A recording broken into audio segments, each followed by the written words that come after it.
பயணிகளே, தொழிலாளர் தோழர்களே, இன்னைக்கு தங்கவயல்ல நடந்துக்கிற பிரச்சனை உங்களுக்கு எல்லாருக்கும் நல்லா தெரிஞ்சிருக்கும்.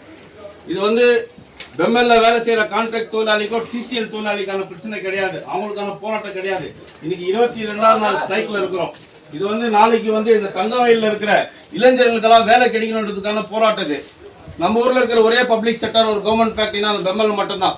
ஆல்ரெடி மைண்ட்ஸை விட்டுட்டு இருக்கிறோம். அதனால வந்து இந்த மண்ணில் பிறந்தவங்களுக்கு, இந்த கேஜிஎஃப்ல பிறந்தவங்களுக்கு தான் வேலை இருக்கணும், இந்த கோலார் டிஸ்ட்ரிக்ட்ல தான் வேலை கொடுக்கணுன்றதுக்கான ஒரு போராட்டம் இது. ஆல்ரெடி வந்து பிஜிஎம்எல் க்ளோஸ் ஆகும்போது இந்த சொர்ணா ட்ரெயின்ல இருக்கிற தினப்பயணிகள்லாம் ஒரு நாள் ஆதரவு கொடுத்துருந்தீங்க. அந்த ட்ரெயினை எப்படி காலி அமைச்சிங்களோ அதே போல வந்து 30ஆம் தேதி வந்து ஒரு மாபெரும் ஊர்வலம் இருக்குது இந்த தங்கவயலை காக்கணும்ன்றது. அந்த ஊர்வலத்துக்கு தினப்பயணிகள்லாம் நீங்களாம் வந்து கலந்து எங்களுக்கு ஆதரவு கொடுக்கணும். டிசம்பர் 4ஆம் தேதி கேஜிஎஃப் பந்து இருக்குது. அந்த பந்துலயும் தினப்பயணிகளோட ஆதரவு வேணும். அன்னைக்கு ஒரு நாள் ட்ரெயினை காலி அனுப்புங்க. நீங்கெல்லாம் அந்த போராட்டத்துக்கு வந்து கலந்துக்கணும். இன்னைக்கு ஒட்டுமொத்த கர்நாடகாவுடைய ஆதரவும் இருக்குது. ஆல்ரெடி வந்து ஒரு பில் பாஸ் பண்ணி ஸ்டாப் ஆயிடுக்குது. 60% வந்து லோக்கல்ல இருக்க கொடுக்கணும்னு அந்த பில்லு மறுபடியும் பாஸ் ஆகணுன்றதுக்காக இந்த போராட்டம் நடக்குதுங்க. ஆதரவு எங்களுக்கு வேணும். நேற்றைய தினம் கர்நாடகா முழுவதும் இருக்கிற எல்லா இண்டஸ்ட்ரி முன்னாடியும் இந்த பெம்மெலுக்கான ஒரு ஆதரிச்சு ஒரு போராட்டம் நடந்துக்குது. அதே மாதிரி இந்த ஊர்ல இருந்து தினப்பயணிகளா நீங்க எல்லாம் இருந்து கிளம்பி போறீங்க, திரும்ப வரும்போது நைட் ஆகுது. திரும்ப இந்த ஃபேக்டரியில நமக்கு வேலை இல்லாத போயிடுச்சுன்னா இந்த ட்ரெயின் இன்னும் நிறைஞ்சுதான் போவோம். அதனால உங்களுடைய ஆதரவெல்லாம் எங்களுக்கு வேணும் தோழர்களே. நன்றி தோழர்கள்.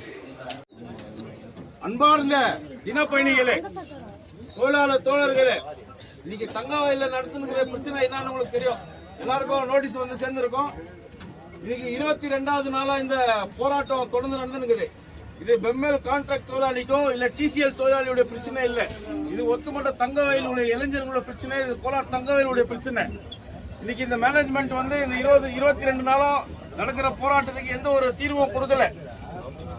கர்நாடகா முழுதும் இந்த போராட்டத்துக்கு ஆதரவு தெரிவிச்சு பெம்மெல் மேனேஜ்மெண்ட் கண்டிச்சு கர்நாடகா முழுவதும் எங்கெங்கெல்லாம் இண்டஸ்ட்ரி இருக்குதோ அந்த இண்டஸ்ட்ரி முன்னாடி எல்லாம் நேற்று போராட்டம் ஆயிருக்குது. இது வந்து உள்ள இருக்கிறவங்களுக்கு அப்பாயின்மெண்ட் வேணும்ன்றதுக்கான போராட்டம் இல்ல. நாளைக்கு தங்கவயல் இளைஞர்களுக்கு வேலை வேணும் என்ற போராட்டம். தங்கவயல் இருக்கிறது ஒரே ஒரு பப்ளிக் செக்டர், ஒரே ஒரு கவர்மெண்ட் ஃபேக்டரி. அங்க வந்து இங்க இருக்கிற இளைஞர்களுக்கு வேலை இல்லைன்னாக்கா இதே மாதிரிதான் சொர்ணா ட்ரெயின் இன்னும் மேல மேல ரொம்ப போயிட்டு இருக்கும். இதெல்லாம் கண்டிச்சு வருகின்ற 30ஆம் தேதி ஒரு மாபெரும் ஊர்வலமும் பொதுக்கூட்டமும் இருக்குது.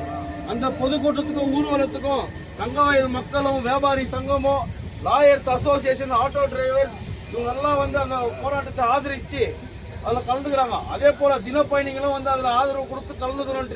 இது வெறும் இந்த ஒர்க்கர்ஸோட பிரச்சனை இல்ல, இந்த மண்ணோட பிரச்சனை. இந்த கோலார் டிஸ்ட்ரிக்ட்ல இருக்கிறவங்களுக்கு வேலை கொடுக்கணும், இந்த கேஜிஎஃப்ல இருக்கிறவங்களுக்கு வேலை கொடுக்கணுன்றதுக்கான இந்த போராட்டம். அதே மாதிரி 4ஆம் தேதி வந்து தங்கவயல் பந்து இருக்குது. இதுக்கு முன்னாடி பிஜிஎம்எல் மூடும் போது பிஜிஎம்எல் அந்த பந்துக்கு ஆதரிச்சு சொர்ணா ட்ரெயின் பெங்களூருக்கு எப்படி காலியா அமைச்சிங்களோ அதே மாதிரி வருகின்ற 4ஆம் தேதி அந்த ட்ரெயினை காலியா அமைச்சு அந்த பந்துல வந்து இங்க இருக்கிற தங்கவயல்ல இருந்து தினப்பயணிகளை போற எல்லா தொழிலாளர் தோழர்களும் வந்து அந்த கூட்டத்துல கலந்துக்கணும், அந்த பந்தை ஆதரிச்சு கலந்துக்கணும்னு இந்த பிஎம்எல் நான் பர்மனன்ட் கோஆர்டினேஷன் கமிட்டியின் சார்பாகவும் மார்க்கெட் அசோசியேஷன் அப்புறம் lawyers association auto drivers union இவங்க சார்பாக உங்ககிட்ட கேட்டுக்கிற தொழிலாளர் தோழர்களே, வருகின்ற 4ஆம் தேதி தயவு செய்து இந்த சொர்ணா ட்ரெயின்ல போற ஒருத்தரும் அந்த போராட்டத்தில் வந்து கலந்துக்கணும்னு கேட்டுக்கிற தோழர்களே.